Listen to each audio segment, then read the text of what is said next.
Ini adalah buah tempayang. Bentuknya kayak apa ya?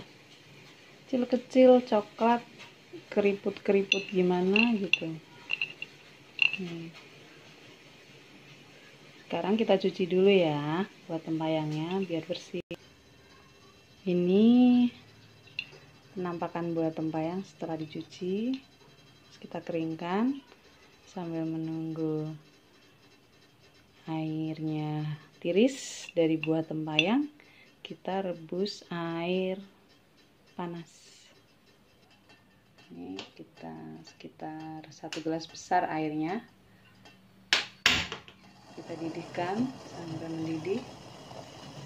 Buah tempayang ini bisa langsung direbus di atas api atau cukup airnya mendidih terus kita matikan, lalu kita ambil gelas besar, buah tempayangnya taruh di gelas, lalu air mendidihnya kita tuang ke dalam gelas semuanya ya, sekitar ada setengah gelas tinggi ini. Nah, kita cari tutup gelas, kita tutup yang rapat. Kalau nggak ada tutup gelas bisa pakai piring lepek kecil. Nah, seperti ini. Oh iya, untuk yang suka manis, airnya ini bisa kita tambahkan gula batu. Jangan gula pasir ya. Gula batu supaya lebih sehat. Ini gula batu, tambah 1. Nah, jumlahnya sesuai selera aja, mau 1 atau 2, atau misalnya suka manis ya boleh banyak. Lalu kita cemplungkan ke dalam gelas. Nah, gula batunya ada di bawah. Nah, ini bisa dilihat ya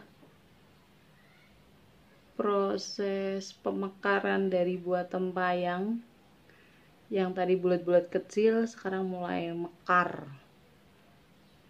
Udah kayak ikan cupang ya, bisa mekar. Gula batu juga terus lama-lama habis.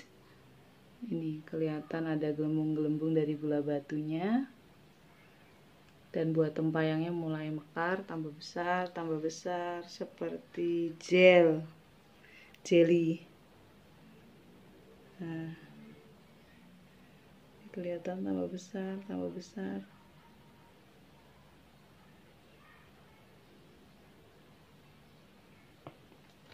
Yang ini besar banget ini.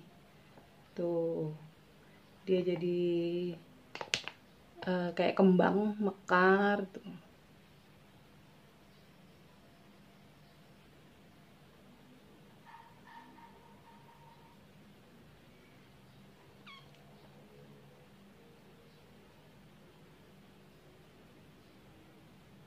Kita tunggu sampai mekarnya maksimal.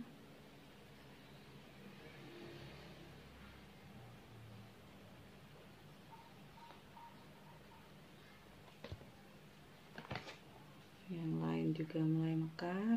Kita putar ya.